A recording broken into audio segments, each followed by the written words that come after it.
తెలంగాణ రాజకీయాల్లో ఆసక్తికర పరిణామం చోటు చేసుకుంది. బీఆర్ఎస్ అధినేత కె. చంద్రశేఖరరావును మాజీ మంత్రి టి. జీవన్ రెడ్డి ఎర్రవెల్లి నివాసంలో మర్యాదపూర్వకంగా కలిశారు.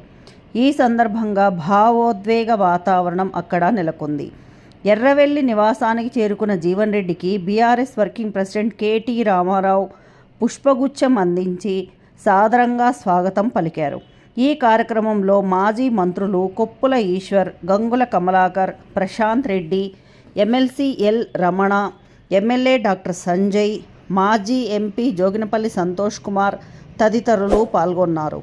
కేసీఆర్ను కలిసిన జీవన్ రెడ్డి తన మనసులోని భావాలను, ఆవేదనను వ్యక్తం చేశారు. అన్నా, నన్ను మీతో కలిసి పనిచేయమని దేవుడే పంపిండు. తెలంగాణకు ఈ సమయంలో మీతో కలిసి పనిచేయాల్సిన అవసరం ఉంది. ఇన్నాళ్ల తర్వాత మీతో పనిచేసే అవకాశం రావడం చాలా సంతోషంగా ఉందన్నా.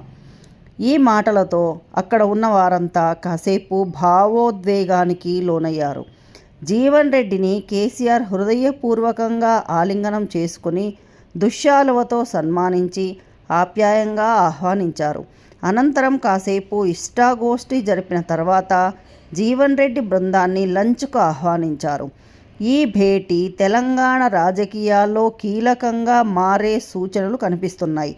సుదీర్ఘ విరామం తర్వాత జీవన్ రెడ్డి, కేసీఆర్ల కలయిక భవిష్యత్తులో రాజకీయ సమీకరణాలపై ప్రభావం చూపే అవకాశం ఉందని విశ్లేషకులు భావిస్తున్నారు.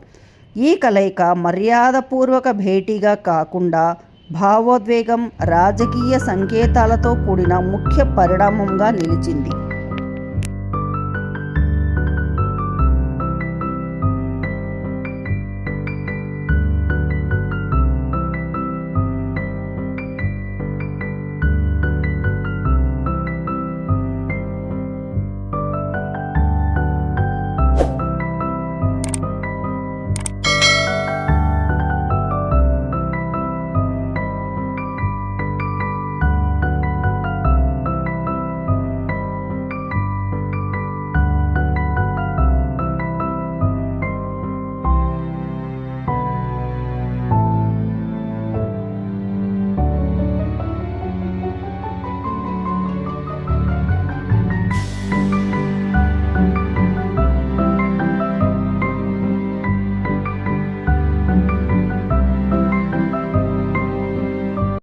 Please like, share and subscribe.